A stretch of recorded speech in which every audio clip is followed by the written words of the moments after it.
whereas other bards thrilled their audiences with tales of Heracles' amazing strength and courage, Omeros sang about a man who had killed his own children in a fit of madness, losing his wife's love and destroying his reputation in a single night of mindless destruction.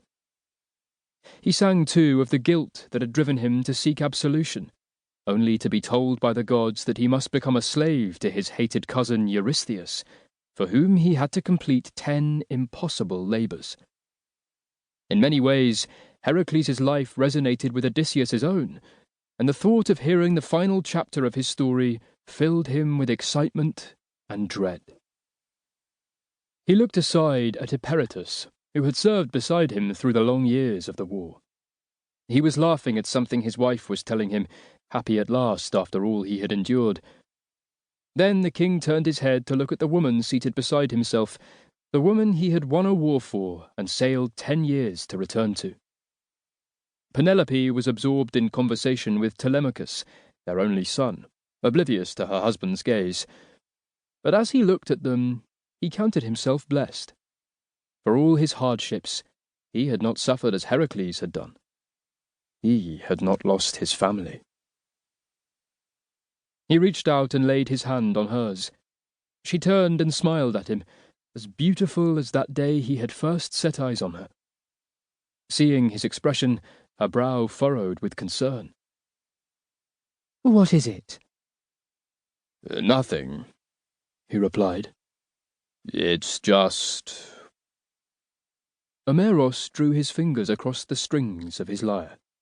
At once, the conversation in the crowded halls stuttered to a halt and fell silent. The king squeezed his wife's hand and leaned back in his chair.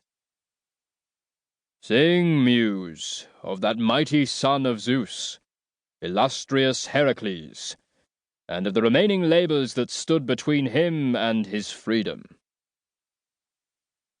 The bard's voice was gentle and alluring, clear enough to be heard in the shadows at the back of the hall, and yet low enough to still every other sound, lest a single word of his song be lost.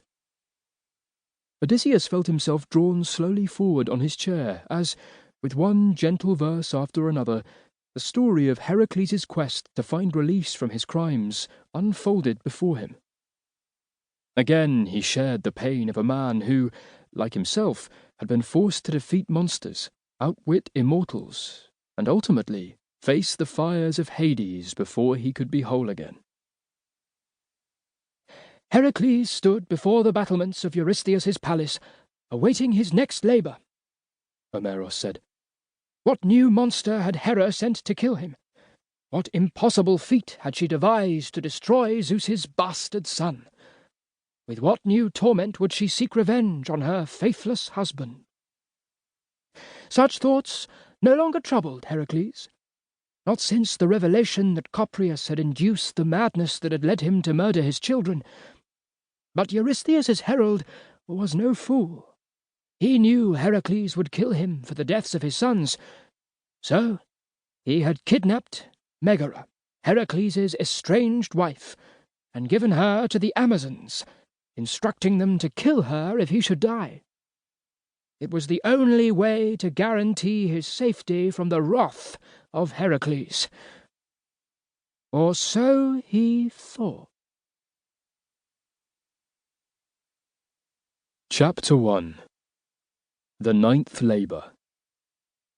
Heracles stood before the high battlements that separated the citadel of Tiryns from the palace of the king. The head of the Nemean lion sat atop his forehead like a helmet, casting its shadow over his stern features. Its tangled mane flowed to his shoulders, and its black hide hung down his back to his ankles, making him look even more massive than he already was.